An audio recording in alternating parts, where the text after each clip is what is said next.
You know, I once found a leaf shaped like a chicken. Turns out, it came from a poultry. Hey everyone.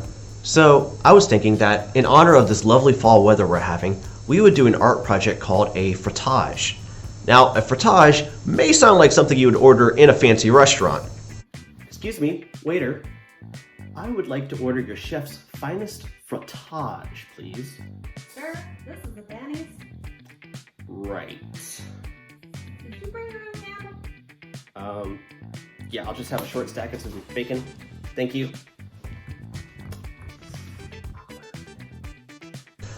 A frottage is really just a fancy French term for when you make a rubbing of an object in order to copy its texture. So that's what we're going to be doing today. Let's take a look at the supplies we're going to need. We're going to need something to draw on. I'm going to be using standard white paper, but if you have lined notebook paper, that also works.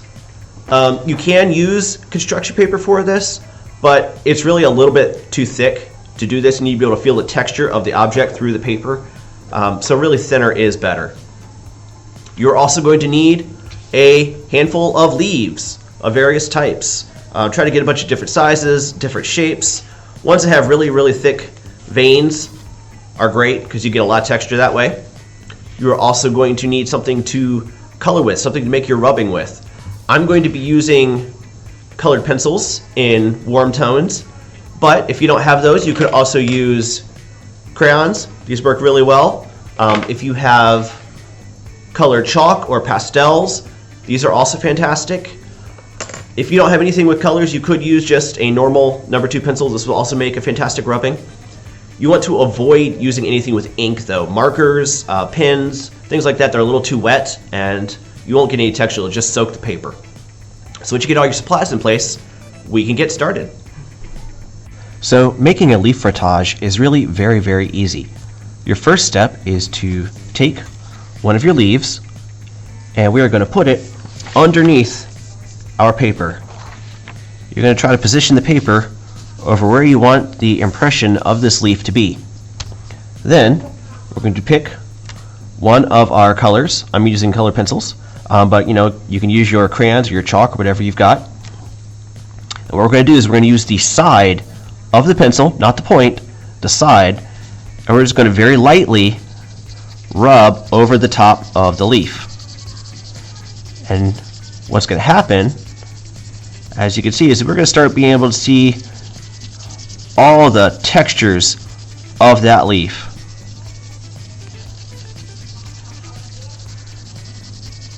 We can see all the little veins.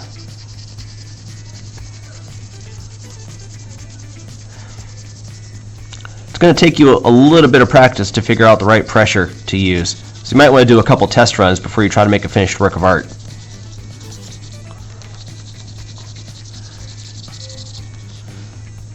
Just kind of feeling out where the edges of that leaf are.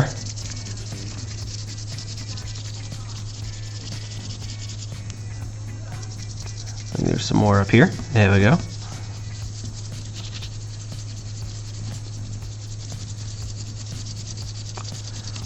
And slowly but surely, our leaf will reveal itself.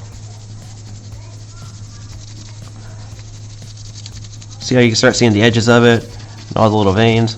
Went a little heavy there. Gotta watch out for that.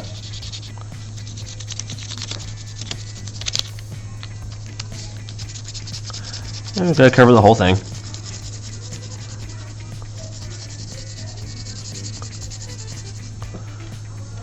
If you need to, you can rotate it slightly so you can grab one of these other areas anywhere you might have missed.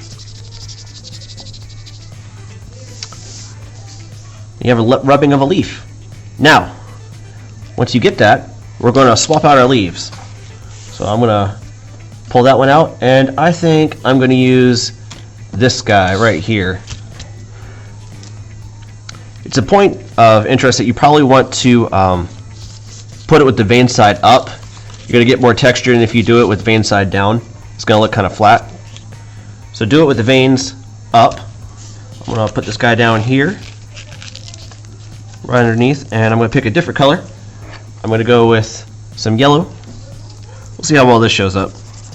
No idea, but we're going to find out.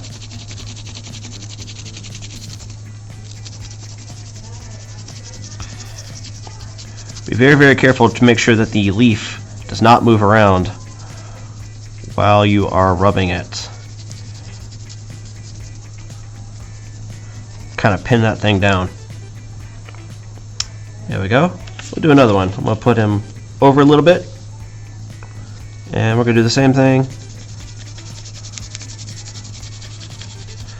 Kind of start capturing all of those interesting textures.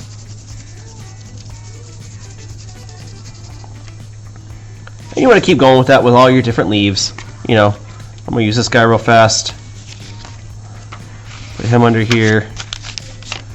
Maybe grab my red.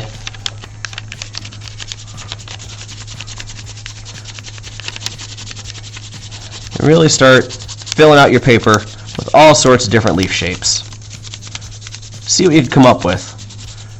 Try to arrange them in interesting patterns and designs. Could be interesting, but you could go for sort of a random fall leaf accumulation if you want. That works too. And you're going to keep doing that until you fill up the whole thing. So this is my finished art project, but I want to see yours. Make sure you post a picture of your work in our class art gallery.